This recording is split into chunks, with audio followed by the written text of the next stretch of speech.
কৃষ্ণ প্রেমের সমর্পণ।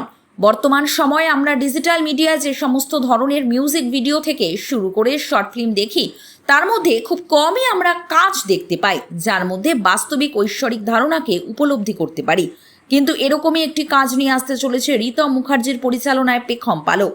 একজন ভক্ত সর্বস্ব হারিয়েও তার মধ্যে যে বিশ্বাস অটল থাকে এবং তার মধ্যে স্বয়ং ভগবান ধরা দেন তার বন্ধু কিংবা সন্তান রূপে।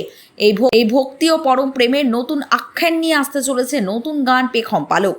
কৃষ্ণ, রাখাল রাজা ও মহাপ্রভুর ত্রিমাত্রিক রূপকে পর্দায় ফুটিয়ে তুলে ভক্তি ও আধ্যাত্মিকতার এক অনন্য আক্ষেপ নিয়ে এই আগস্টে মুক্তি পেতে চলেছে নতুন মিউজিক ভিডিও পেখম পালক। ভিডিওটিতে পরম ভক্ত শ্রীরের চরিত্রে দেখা যাবে সঙ্গীত শিল্পী দীপ্তশ্রী। গানগুলিকে যিনি শুধু এই ভিডিওটিতে অভিনয় করেননি, বরং গানটির সুরকার ও গায়িকা হিসাবেও নিজের সৃজনশীলতার সাক্ষ্য রেখেছেন। সম্পূর্ণ এই মিউজিক ভিডিওর বেশিরভাগ অংশই শুট করা হয়েছে নবদ্বীপ অঞ্চলে। বেথুন বেরার কথা এবং অরিজিতের সঙ্গীতে সাজানো এই প্রজেক্টটিকে এক ভক্তের হৃদয় দেবতার বহুমুখী রূপ ও নবদ্বীপের সঠিক স্থানে মেলবন্ধনের মাধ্যমে দর্শকের কাছে এক ভিন্ন মাত্রার এবং ভিন্ন রূপের এবং ভিন্ন স্তরের একটি গান উপহার দেবে এই জুটি। বং সিরিজ পৌঁছে গিয়েছিল নবদ্বীপের সেই অঞ্চলে যেদিন এই মিউজিক ভিডিওর একটি স্পেশাল অংশ শুট হচ্ছিল। সেখানে অভিনেতা ঋতম বাবুকে দেখা গেল মহাপ্রভু শ্রী চৈতন্যদেব এবং শ্রীকৃষ্ণের এক অদ্ভুত ও অসাধারণ চরিত্রে, যেখানে এই সামগ্রিক কর্মকাণ্ডকে প্রকৃতির খোলা হাওয়ায় অপূর্ব মেলবন্ধনে তুলে ধরা হয়েছে। সামগ্রিক এই প্রজেক্টটির ডিওপির দায়িত্বে রয়েছেন অরণ্য হাজারি। মেকআপ আর্টিস্টের ভূমিকায় ছিল ঋতু গাইন। অসাধারণ গল্পের অসাধারণ মিউজিক ভিডিও আসতে চলেছে খুবই শীঘ্রই। দেখে নেওয়া যাক এদিনের শুটে উপস্থিত পরিচালক ঋতম মুখার্জি থেকে শুরু করে অভিনেত্রী তথা সুরকার দীপ্তশ্রী গাঙ্গুলি শেঠ কি বলছেন তাদের এই আগত প্রকল্পটি প্রসঙ্গে। আপনারা দেখছেন বং সিরিজ, বঙ্গের সৃষ্টি, বঙ্গের কৃষ্টি। নমস্কার, আমি দীপ্তশ্রী গাঙ্গুলি। নমস্কার, আমি ঋতম মুখার্জি। আজকে যে আপনাদের মিউজিক ভিডিও শুট হচ্ছে, সেই শুটের বিষয়বস্তু কি এবং কোন ভাবনা থেকে আপনারা আজকে এই শুটটি আয়োজন করেছেন? বিষয়বস্তু বলতে দেখুন, আমি একটা কথা মনে করি যে প্রতিটা মানুষের অন্তরেই তো ঈশ্বর বিরাজমান। তো ঈশ্বর ভক্তের কাছে তো সরাসরি আসেন না, মানে বিভিন্ন রূপে তিনি অবতীর্ণ হন ভক্তকে রক্ষা করার জন্য। সেই ভক্ত যখন বিপদে পড়ে, সেই ভক্তকে রক্ষা করতে ভগবানকে কি রূপে আসতে হয়, কিভাবে ভগবান ভক্তকে রক্ষা করতে পারেন এবং মানে ভগবানের লীলা যে কিভাবে ভক্তের কাছে বারবার ফিরে আসে, সেটাই আমাদের গল্প। এবং এই গল্পের মধ্যে আমরা বোঝাতে চাই যে ভগবান একটা শক্তি এবং এই শক্তি সবসময় আমাদের এগিয়ে নিয়ে যায়, ভালো মানুষ হতে শেখায় এবং ভালো কাজ করতে শেখায়, যাতে আমরা সবাইকে নিয়ে একসাথে ভালো থাকতে পারি এবং ভালো কাজকে মানে ভালো কাজ করে আমরা এগিয়ে যেতে পারি। এবং একটা কথাই বারবার আমি মনে করি যে একটা কথা, অস্থির হয়েও না, প্রস্তুত হও। তো এই অস্থিরতা আমাদের জীবনে কাটিয়ে উঠে যেন আমরা আরো অনেক দূর এগিয়ে যেতে পারি, এটাই ভগবানের কাছে প্রার্থনা করি। আর এই গল্পটা এমন একটা গল্প, ভক্তের সাথে ভগবানের বন্ডিং যে এতটা সুন্দর হতে পারে, সেটা এই গল্পটা না দেখলে আমার মনে হয় দর্শক বা অডিয়েন্স সেটা বুঝতে পারবে না, যে ভগবানের সাথে ভক্তের একটা মিষ্টি সম্পর্ক হয়। আর সবসময় ভক্তকে ভগবান দূর থেকে লক্ষ্য করেই কিন্তু সমস্ত কিছুকে পরিলক্ষিত করেন। তো আমার মনে হয় যে আহ যখন ভগবান ভক্তের কাছে বারবার ফিরে আসেন, সেটাই ভক্তের কাছে চরম প্রাপ্তি। আর ভগবান হয়তো পরীক্ষা নেন, একবার কেন বারবার পরীক্ষা নেন, কিন্তু পরীক্ষার পরে ভগবান যখন সেই কোনো কিছু দেন, কোনো কিছু তাকে প্রদান করেন, সেটা অনেক অনেক বড় প্রাপ্তি তার জীবনে। কারণ তার থেকে বড় কিছু প্রাপ্তি আমাদের জীবনে হতে পারে না। সেটা শেষ হয় না, বলে না যে ঈশ্বরের দেওয়া কোনো ফুরিয়ে যায় না। একটু গানটা একটু দুকলি গাই, যেহেতু বং সিরিজ ফ্যামিলি আজকে আমাদের এই সুন্দর মুহূর্ত ক্যাপচার করতে এসেছে। একসাথে গাইবো? আসলে তো রাখাল একসাথে গাই, কভু একসাথে গাই।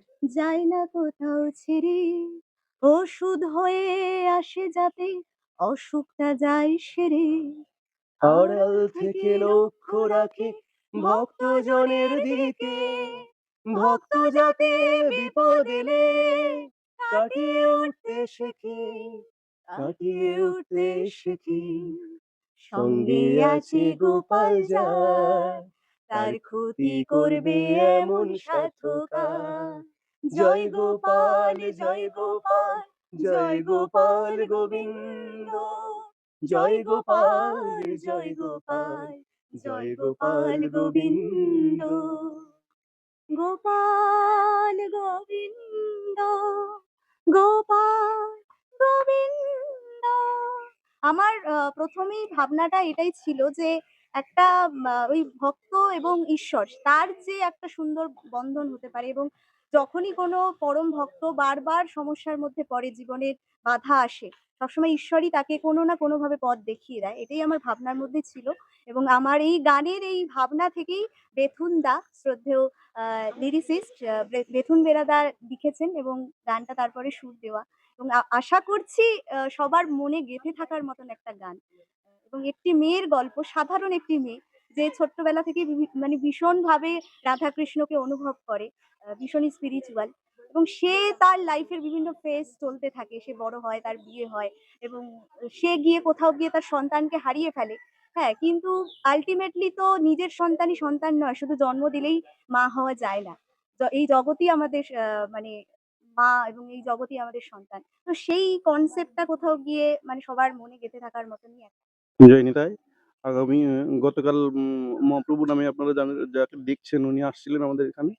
এসে আরকি জিজ্ঞেস করলেন যে এখানে কি আরকি অনুষ্ঠানটি আ অভিনয় করা যাবে কিনা? তো আমি বললাম, "হ্যাঁ, ঠিক আছে।" একটুখানি আমার উপরে যারা আছে ওনাদের কাছে আরকি জিজ্ঞেস-টিজ্ঞেস করি।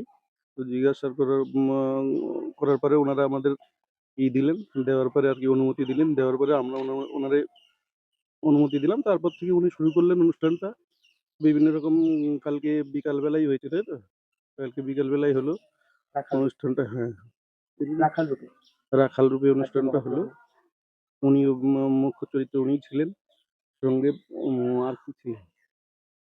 এই ভক্ত আর ভগবানের একটা ইয়ে। ভক্ত ভগবানের মিলন টাইপের একটা অনুষ্ঠান করলেন। তারপরে আজকে আ ওই ১টা-১.৫টার পর থেকে আবার নতুন করে শুরু করলেন। যতক্ষণ পর্যন্ত এই শুটিং হচ্ছিল, ততক্ষণ পর্যন্ত আপনি যতটুকু দেখলেন, দেখে আপনার কি মনে হলো? কতটা উনি অভিনয়ের মধ্যে কতটা ন্যাচারিটি উনি বজায় রাখতে পারলেন? কতটা এই মহাপ্রভু চরিত্রটিকে উনি জাস্টিফিকেশন দিতে পারলেন? হ্যাঁ, উনার শরীরের দিক দিয়ে মানে শরীরের দিক দেখেই মনে হয় যে সত্যি মহাপ্রভুর মতোই লাগছে অনেকটা। তো এখন অনুষ্ঠানটা আপনারা যারা দেখবেন তারাই বিচার করতে পারবেন সবচেয়ে বেশি কেমন সুন্দর ভালো লাগছে কি না লাগছে। আর আমাদের চোখে তো সুন্দরই লাগছে। দেখে আমরা অনেকক্ষণ থেকেই দেখছি, দেখে বেশ ভালোই লাগছে। উনার চরিত্রের সঙ্গে মনে হয় আমাদের অনেকটা মিল আছে। এখানে আমি আজকে ২ দিন হলো কাজে এসেছি দীপ্তশ্রীর সাথে। তো ওদের একটা লুক ছিল একটা প্রজেক্টের। তো সেখানে আমাকে ওরা বলেছিল যে ওদের ৩ টে লুক হবে। তো কালকে সেটা একটা লুক হচ্ছে কি রাখাল রূপে ছিল। আজকেরটা হচ্ছে মহাপ্রভু লুকে, কালকে হবে কৃষ্ণ লুকে। এটাই। কত বছর ধরে আপনি মেকআপ আর্টিস্ট হিসেবে রয়েছেন? ২ বছর। আপনি কোথা থেকে আসছেন? কাছেপাড়া। আপনার নাম এবং পরিচয়? ঋতু গাইন। আর সাথে আমি একজন অর্গানাইজারও, প্যাকেজ শুট করাই। প্লাস আমি একজন মডেল হয়েও কাজ করি। প্লাস আমি একজন প্রফেশনাল মেকআপ আর্টিস্ট। এই প্রজেক্টে আপনার কাজ করে আপনার এক্সপেরিয়েন্স কেমন? কেমন লাগলো? খুবই ভালো, কারণ এরকম একটা প্রজেক্ট সবাই পায় না। সেখানে আমি পেয়েছি, প্লাস এদেরকে এই লুকে সাজাতে পেরে নিজেকে খুব ধন্য লাগছে। যে কখনো এরকম প্রভু লুকে কাউকে সাজাতে পারবো। একটা ঠাকুরের মতন একটা কাজ। যাই হোক, খুব ভালো লাগছে, এক্সপেরিয়েন্স খুব ভালো। আর সবার সাথে কাজ করে তো খুবই ভালো লাগছে। আমাদের যে ক্যামেরাম্যান আছে প্লাস যারা শুট করছে, রিতম প্লাস দীপ্তশ্রী সবাই খুব ভালো। আর একটা ভাই আছে, ওর নামটা কি জানি? অরণ্য, তারপরে স্বরূপ, সবাই খুব ভালো। আমি একজন সিনেমাটোগ্রাফার। আমার বাড়ি হচ্ছে আরামবাগ সাইডে। কত বছর ধরে আপনি ফটোগ্রাফি প্রফেশনে আছেন? বছর বলতে আমি কাজ করছি 5 ইয়ার্স। আর নিজস্ব কাজ করছি 2 ইয়ার্স।